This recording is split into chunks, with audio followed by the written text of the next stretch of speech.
बिस्मिल्लाहिर्रहमानिर्रहीम। अस्सलाम वालेकुम। आज 3 दिसंबर है और दिन है बुध का। वैसे तो आपको पता है कि इस वक्त तमाम नज़रें शहर इक़्तिदार पर हैं या लाहौर की तरफ हैं, क्योंकि शहबाज शरीफ साहब उनका अभी तक कोई कंफर्मेशन नहीं आई कि वो लाहौर से इस्लामाबाद पहुँचे हैं या नहीं पहुँचे, क्योंकि इस्लामाबाद में बहुत शिद्दत से उनका इंतज़ार किया जा रहा है कि वो आएँ और नोटिफिकेशन करें।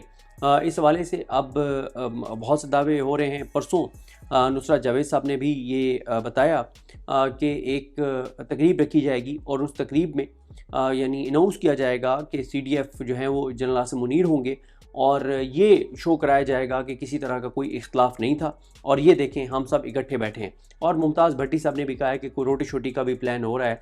उन्होंने लाइटर नोट पे लिखा है कि ताकि सब इकट्ठे बैठे हों और एक तस्वीर आए और ये बताने की कोशिश की जाए कि किसी तरह का कोई मसला नहीं है। लेकिन देखें, मैं इससे पहले वीडियोस में आपको तलत हुसैन साहब सुना चुका हूँ, वो क्या कह रहे हैं, आसमा शराजी साहबा का बता चुका हूँ, अबसार आलम साहब को बता चुका हूँ, नदीम मलिक साहब को बता चुका हूँ, शहजाद इकबाल साहब को बता चुका हूँ। तो इनमें से किसी के बारे में भी ये इन पर इल्ज़ाम नहीं है कि ये प्रो PTI हैं और हुकूमत इन पांचों को मानती है कि ये हुकूमत इनको इंडिपेंडेंट जर्नलिस्ट मानती है कि इंडिपेंडेंट जर्नलिस्ट हैं। तो अब ये बात कर रहे हैं। और कल मुमताज़ भट्टी साहब ने बिल्कुल दुरुस्त कहा जब अबसार आलम साहब की ख़बर को डिनाई किया अता तारड़ साहब ने, तो उन्होंने कहा कि आप इनकी ख़बर की अगर तरदीद करनी है तो उसका आसान हल है कि आप नोटिफिकेशन कर दें। लेकिन नोटिफिकेशन बहरहाल अभी तक नहीं हो रहा और आज का दिन भी खासा अहम है, क्योंकि आज के दिन के हवाले से दावा किया जा रहा है कि आज बहरहाल नोटिफिकेशन हो जाएगा। अब होता है नहीं होता, जितना नोटिफिकेशन डिले होता चला जा रहा है उतना ये नोटिफिकेशन का मामला हुकूमत इसको कंट्रोवर्शियल बनाती चली जा रही है, ये कंट्रोवर्शियल बनता चला जा रहा है। और दोबारा ये कहूँगा, ये मैं नहीं कह रहा, नदीम मलिक साहब कह रहे हैं कि डैमेज हैज़ बीन डन और कंट्रोवर्शियल मामला हुकूमत ने खुद ही बना दिया है। तो बहरहाल जी, आप इमरान खान साहब जिनसे कल मुलाकात हुई है डॉक्टर उज़्मा की, इमरान खान ने भी इस निज़ाम को जो पहले ही लड़खड़ा रहा है, जो पहले ही नोटिफिकेशन के मामले में नोटिफिकेशन के फड्डे में पड़ा हुआ है, उस निज़ाम को के ऊपर 2 नए इमरान खान ने वार कर दिए हैं और एक नया महाज खोल दिया है। 3 ख़तरनाक बयानिए इस वक्त सुहेल आफरीदी बना रहे हैं। देखिए, सुहेल आफरीदी जो है, एक तो आपने देख लिया कि कल इमरान खान साहब ने उन पर बहुत एतमाद का इजहार किया। इमरान खान साहब के ट्वीट में देखें, इमरान खान साहब ने पूरे उनकी जो अब तक की कारकर्दगी है उसको इंडोर्स किया है और इमरान खान ने कहा कि वो बिल्कुल दुरुस्त डायरेक्शन में जा रहे हैं, उनकी पेस बिल्कुल ज़बरदस्त है।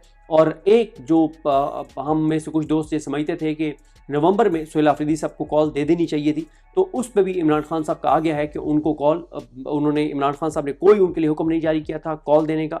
और अब तक बहरहाल इमरान खान साहब उनसे मुकम्मल तौर पर मुतमईन है और बल्कि इमरान खान साहब ने उनके इख्तियारात में इजाफा कर दिया है। अब सुहेल आफरीदी जो है ना, कल का दिन बड़ा इंपॉर्टेंट है। अच्छा, ये जो मैं जब कह रहा हूँ ना कि कल का दिन बड़ा इंपॉर्टेंट है, आप में से कुछ लोग सुन के कह रहे होंगे कि यार ये आप बड़ी अजीब सी बात कर रहे हैं, ये तो कोई इशू ही नहीं है। हाँ, आप जो KP से ताल्लुक़ नहीं रखते या जो KP के डायनेमिक्स को उस तरह से इस वक्त जानते नहीं हैं या जो KP में पिछले 45 दिन में गए नहीं हैं, वो ये ज़रूर समझ रहे होंगे, वो ये ज़रूर समझेंगे कि ये मामला इतना इंपॉर्टेंट नहीं है। लेकिन बहरहाल कल का दिन बड़ा इंपॉर्टेंट है। सुहेल आफरीदी जो करने जा रहे हैं, और सुहेल आफरीदी ने वैसे आज 3 दिसंबर को इस्लामाबाद में अहम इजलास भी तलब कर लिया है। देखें, सुहेल आफरीदी पर जाने से पहले एक और चीज़ मुझे याद आ गई कि इमरान खान साहब ने अपने एक और वफादार खिलाड़ी शाहिद खटक साहब को मैदान में उतारा है। शाहिद खटक साहब का पहला ट्वीट है इमरान खान साहब की जानिब से पार्लिमानी लीडर नामजद होने के बाद। वो अगर मैं आपके सामने वो ट्वीट रख दूँ तो आपको अंदाज़ा हो जाएगा कि चीज़ें शाहिद खटक साहब जो है वो किस तरफ ले जाने का इरादा रखते हैं। और मैं असद चौधरी साहब के ब्लॉग में बड़ी तफसील से बता चुका हूँ कि इमरान खान साहब ने इस निज़ाम के लिए एक और महाज जो है वो इमरान खान साहब ने बहरहाल खोल दिया है। अच्छा जी, मैं जिक्र कर रहा था शाहिद खटक साहब का। शाहिद खटक साहब ने जब इमरान खान साहब ने उनको पार्लिमानी लीडर नामजद किया है तो उन्होंने ट्वीट किया, उन्होंने कहा सबसे पहले तो मैं अल्लाह ताला का शुक्र अदा करता हूँ, उसके बाद मैं अपने रहनुमा, अपने कायद और उम्मत मुस्लिमा के लीडर इमरान खान साहब का शुक्रिया अदा करता हूँ कि उन्होंने मुझ जैसे कारकुन पर एतमाद करते हुए मुझे पार्लिमानी लीडर नामजद किया। ये सिर्फ तहरीक इंसाफ में ही हो सकता है कि एक आम कारकुन पार्लिमानी लीडर बना दिया जाए या वज़ीर आला बना दिया जाए। मैंने जिस नज़रिए से मुतासिर होकर मुराद सईद, सुहेल आफरीदी और मीना खान समेत खान के जानिसारों के साथ ISF में काम शुरू किया था, आज एक बार फिर वो नज़रिया दुरुस्त साबित हुआ कि यह वर्कर्स की पार्टी होगी। मेरे लीडर ने मुझे एक ऐसे वक्त में ये जिम्मेदारी दी है जब मेरा कायद 851 रोज़ से नाहक कैद में है, उनकी अहलिया भी जुल्म बर्दाश्त कर रही हैं, उनका बेगुनाह भांजा हसान न्याजी नाहक कैद काट रहा है। میرے قائد کی بہنوں کے سروں سے دوپٹے کھینچے گئے، ملٹری کورٹ کے غیر آئینی فیصلوں کے نتیجے میں ہمارے کارکنان جیل میں ہیں۔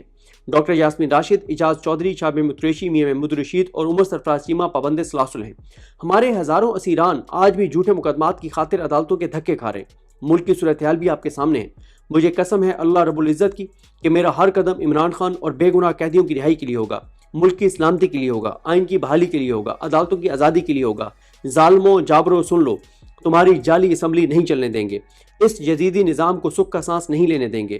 جنگ تو پہلے ہی جاری تھی، اب اس لڑائی کا فیصلہ کن مرحلہ شروع ہوا چاہتا ہے۔ تیار ہو جاؤ۔ خان صاحب، آپ نے ہماری خاطر بہت زخم کھائے ہیں۔ ہم اور ہماری آنے والی نسلیں کبھی آپ کو اور آپ کی فیملی ہماری آنے والی نسلیں کبھی آپ اور آپ کی فیملی کے احسانات نہیں اتار سکتے، مگر ہمارا وعدہ ہے کہ آپ کو تکلیف پہنچانے والوں سے ایک ایک ظلم کا بدلہ لیں گے انشاءاللہ۔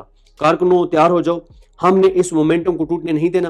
عمران خان کی رہائی سے پہلے ہم نے چین سے نہیں بیٹھنا انشاءاللہ۔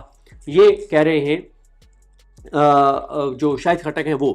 اچھا، شاہد خٹک سے آگے بڑھتے ہیں۔ میں سہیل آفریدی صاحب کا ذکر کر رہا تھا کہ سہیل آفریدی اس وقت 3 خطرناک کارڈ کھیل رہے ہیں، 3 خطرناک بیانیے وہ بنا رہے ہیں۔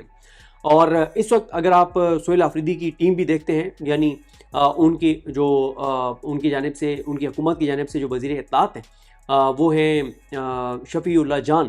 اگر آپ شفیع اللہ جان کو دیکھیں، جس طرح سے سہیل آفریدی نے بہت سے لوگوں کو حیران کیا ہے، ویسے ہی شفیع اللہ جان نے بھی لوگوں کو حیران کیا ہے۔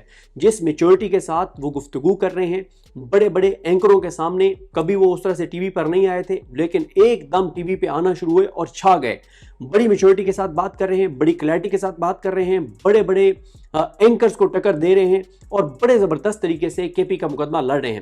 اب آتے ہیں کہ 3 کون سے خطرناک کارڈ ہیں جو سہیل آفریدی کھیل رہے ہیں، جو انہوں نے کھیلے ہیں، جن پہ وہ کھیل رہے ہیں، اور ان میں سے ایک کل کا دن ہے 4 دسمبر کا۔ اور بہت سینئر پولیٹیشین سے جب ہماری بات ہوتی ہے جن کا تعلق تحریک انصاف سے نہیں ہے، تو وہ کہتے ہیں کہ سہیل آفریدی نے ہمیں حیران کر دیا ہے، ہمیں حیران کر دیا ہے کہ سہیل آفریدی جس کو ہم بچہ سمجھتے تھے کہ وہ سیاست میں بھی ایک بچہ ہے، لیکن اس نے اتنے بڑے بڑے کام کیے ہیں جو اس سے پہلے نہیں ہو سکے۔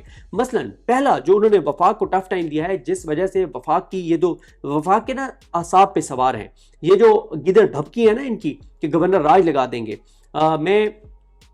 میں جو ہے وہ بتا دیتا ہوں کہ کل میری ان سے اس موضوع پہ بات ہوئی اور میں نے سہیل آفریدی صاحب سے پوچھا، میں نے کہا جی وہ کہہ رہے ہیں کہ گورنر راج لگا دیں گے۔ انہوں نے کہا کہ صبح کا انتظار کیوں کرتے ہیں، صبح کا انتظار مت کریں، راتوں رات لگائیں۔ میں تو انتظار کر رہا ہوں کہ یہ کوئی ایسی غلطی کریں اور پھر میں ان کو بتاؤں کہ میں ان کے ساتھ کرتا کیا ہوں۔ انہوں نے کہا کہ یہ اعصاب کی جنگ ہے، میں مضبوط اعصاب کے ساتھ اس جنگ میں آگے بڑھتا چلا جاؤں گا، اور یہ غلطی کریں گے اور میں ان کا شکار کروں گا، میں مکمل طور پر تیار ہوں۔ اب سہیل آفریدی صاحب نے پہلے جو امن و امان کا معاملہ ہے اس کے اوپر آپ ذرا امیجن کریں کہ انہوں نے کتنی میچور موو کی، کہ انہوں نے پہلے وفاق سے انہوں نے مطالبہ کیا، لیٹرز لکھے، بیانات دیے، جب بات نہیں بنی تقریر کی اپنی اسمبلی کے اندر، تو انہوں نے ایک وہاں پہ امن جرگہ بلایا، اور میں نے اور رضوان غلزئی صاحب نے اس امن جرگے کے بعد عمران خان کے ایک سخت ترین ناقد جو ان کی حکومت گرانے میں شامل تھے، میں نے اور رضوان غلزئی صاحب نے نکلتے ہوئے امن جرگے سے وہ نکل رہے تھے، اور ہم دونوں نے ان سے پوچھا، ہم نے کہا کہ آپ بتائیے کہ آپ کا اس امن جرگے کے بارے میں کیا خیال ہے۔ تو انہوں نے ہمیں کہا کہ کے پی کی تاریخ میں کے پی اسمبلی کے فلور کے اوپر یہ پہلا امن جرگہ ہے۔ انہوں نے کہا کہ کے پی اسمبلی کو امپاور کیا ہے سہیل آفریدی نے، یہ اس کا کریڈٹ ہے۔ اسمبلی کے اندر اس نے یہ جرگہ بلایا ہے، اور اس نے تمام سٹیک ہولڈرز کو بلایا ہے، تمام اپوزیشن پارٹیز کو بلایا ہے، تمام پولیٹیکل پارٹیز کو بلایا ہے، ان پارٹیوں کو بھی بلایا ہے جن کا ایک بھی ایم پی نہیں تھا، ان مذہبی جماعتوں کو بھی بلایا ہے جن کا تھوڑا سا بھی سٹیک ہے۔ تو انہوں نے کہا کہ یہ ایک بہت امپورٹنٹ موو ہے، اور یہ ساری چیزیں ہیں۔ بہرحال جی دیکھتے ہیں چیزیں کیسے آگے بڑھتی ہیں۔ مجھے اپنی دعا میں یاد رکھیں۔ اللہ کریم ہم سب کا حامی ناصر ہو۔ اللہ حافظ۔